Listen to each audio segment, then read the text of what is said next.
madoka cherewa namandiwe tauya kukupungurira nhau dzemakumi mairi nombiri mwedzi uno wanyamavhuvhu. Nyasi kwaita chisoneke mudzi webwe apo gweta rawaJob Sikala Jeremiah Bamu asungiwawo nemapurisa akamirira kupinda mudare rodzimhosva. Izvi zvaitika achinzi akusungiwa kundomira aribe chaari kuita, azosunungwa hache paribe kana puwa mhosva yekwaaita.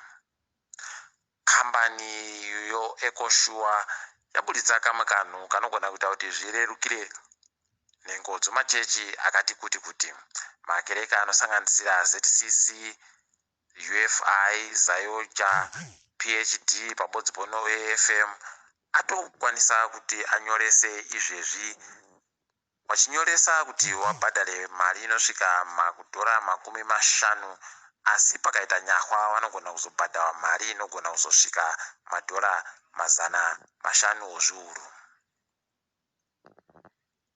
Makambani anosenzesa mari dzomafoni wapuwa kusvikira kupera kwemwedzi unouya kuti wabatane nekambani yoZim Switch. Kambani iyi ndiyo yakagopuwa mvumo yokuti igosenzesa zvese zvinoita chekuita nekutekedza kwemari munyika. Tichindori panyamari dzomumafonipo, vanhu vaigonyoresa vanhu kuti wajoine mari dzomafoni mumakambani akasiyana siyana kwai wachiribe basa nobhangiro nyika roRBZ. Mari dzavo dzanga dziri mumafoni mavo kubva idzo dzakapfikiwa mwedzi yapfuura dzichindorimo dzakapfikiwa uye kwai dzichagoburutsiwa kana munhu achinge aratidza kuti akaiboyepi mariyo. Heno kuti wanoita sei vanhuwa? Munyaya inorwadza, hurumende kwai iri kugotora kutanga mwedzi unouya uyu kwai iri kugotora zvikamu $20 kubva mu100 wemari yese yokunze kwenyika inoisiwa mumabhengi nozvitoro. Izvi zvicharwadza vazhinji nokuti mari iyi vachagopuwa iri mari yomuZimbabwe iribe chainotenga yomabhondi iyi.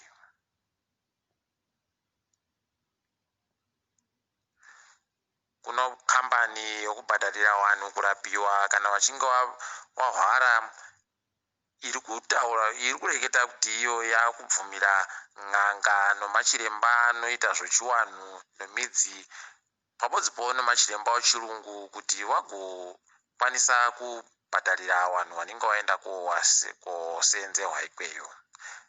Wellness Medical Aid Society yati iri kuda kuti vanhu vasununguke kuenda kun'anga nokumagodobori wemakwati nomidzi waribe kana kutsutsumwa kuti vachagosekiwa kana kuti vachaburitsa mari yavo yomuhomwe iyo vachibhadhara kurapiwa. Munhau inosuwisa anatsika mutanda kwaiwanetsa vanhu paBinga. Izvi zviri kuitika munguva inodzihwa mupengo uye kwaiwa kutora wapero kumba kutorera vanhu zvipfuyo pabodzi pono zvimwe zvakasiyana siyana kusanganisira zvikochikari nezvimwe zvokusenzesa. Izvi zvinotorwadza nokuti mapurisa ari kuboeka ba. Tulingadzo pasirese.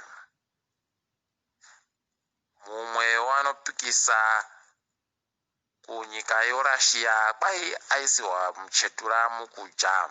Izvi zvaimusiya atorara ahwara zvokutoti hurumende yache yabva yandoburitsawo masoko okuti iri kumushuwira kupora nokukasika. Heno kuti muyembe bachere wavari kuita iwo.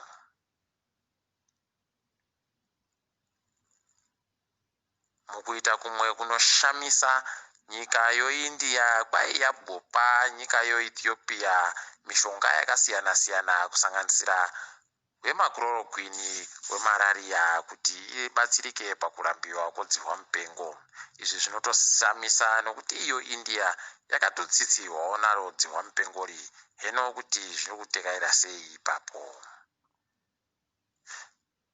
Nyika yoDRC kwai ichiri kuita vanhu vashoma vari kuramba vachindobatiwa chirwere choEbola.